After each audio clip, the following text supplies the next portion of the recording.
Anda masih bersama Sergap. Pemirsa, kondisi bayi yang tergulung roda motor membaik. Korban lepas dari gendongan ibunya membonceng sepeda motor. Kain gendongan masuk jeruji dan menyeret korban.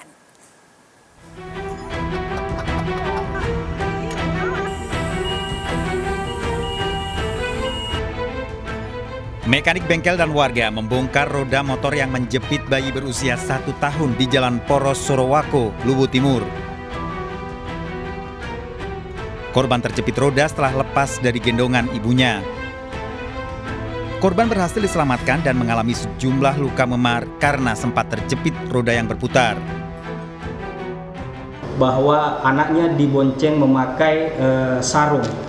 Namun tiba-tiba sarungnya terlilit di terali kendaraan motor tersebut sehingga terjadilah kecelakaan yang terjadi di pertigaan Enggano.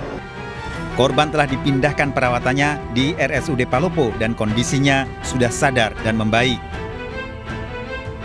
Sementara orang tua korban akan diperiksa polisi dan sepeda motornya diamankan sebagai barang bukti. Dari Luwu Timur, Sulawesi Selatan, Nasruddin Rubak, iNews melaporkan. Bermaksud melumpuhkan terduga pencuri ikan, seorang kakek di Demak, Jawa Tengah dituntut 2 tahun penjara. Upaya damai oleh terdakwa ditolak jaksa karena melakukan penganiayaan berat.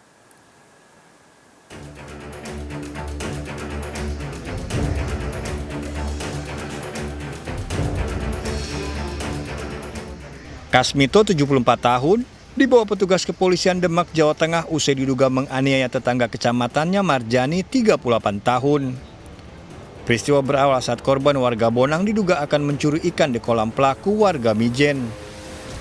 Tindakan tersebut dipergoki kakek Kasmito dan langsung menganiaya Marjani hingga terluka senjata tajam. Upaya permohonan maaf pernah dilakukan. Dengan alasan cacat permanen, korban meminta ganti biaya pengobatan namun sang kakek tidak berkenan. Kasus pun berlanjut hingga persidangan.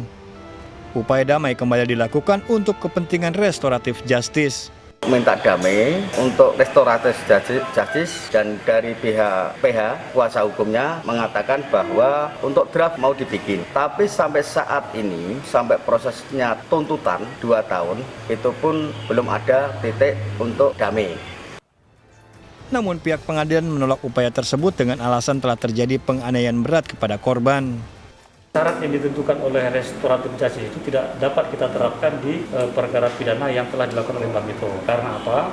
Penganiayaan yang dilakukan oleh Mbak Kasmito ini termasuk kategori penganiayaan berat. Kemudian pada saat kejadian itu juga tidak ada yang dinamakan dengan upaya pembelaan diri. Jadi kakek Kasmito terancam 2 tahun penjara.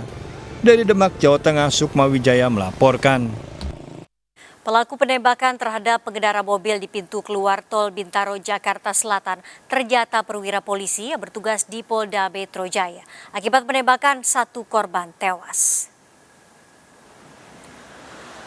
Pelaku penembakan terhadap pengendara mobil di pintu keluar tol Bintaro, Pesanggerahan, Jakarta Selatan ternyata perwira polisi anggota PJR di Telantas Polda Metro Jaya. Polisi masih mendalami motif dan kronologi penembakan yang dilakukan Ibda DS.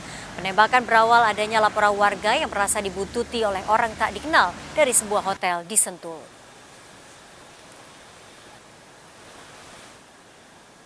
Kemudian diikuti oleh beberapa unit mobil. Karena dirinya merasa terancam, maka kemudian orang tersebut melaporkan kepada kepolisian. Setelah melaporkan kepada polisi, karena anggota Polri itu berdinas di sana, maka diarahkan menuju ke sana supaya aman, maksudnya dibawa ke sana. Dan kemudian setelah terjadi, berdasarkan dari hasil keterangan sementara, itu terjadilah peristiwa ribut di situ dan kemudian mendengar satu tembakan. Pemirsa, kita akhiri perjumpaan kita dalam berita kriminal Sergap edisi hari ini. Saya Nawayogi Kusuma. Ingat, kejahatan mengintai di sekitar Anda. Selalu waspada, taati protokol kesehatan termasuk memakai masker. Jaga kesehatan Anda dan keluarga.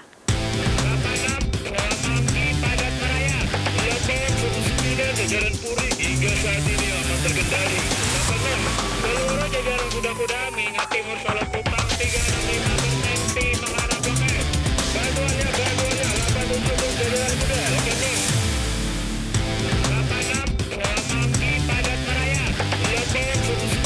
jajaran Polri hingga saat ini aman terkendali. Apakah seluruh jajaran sudah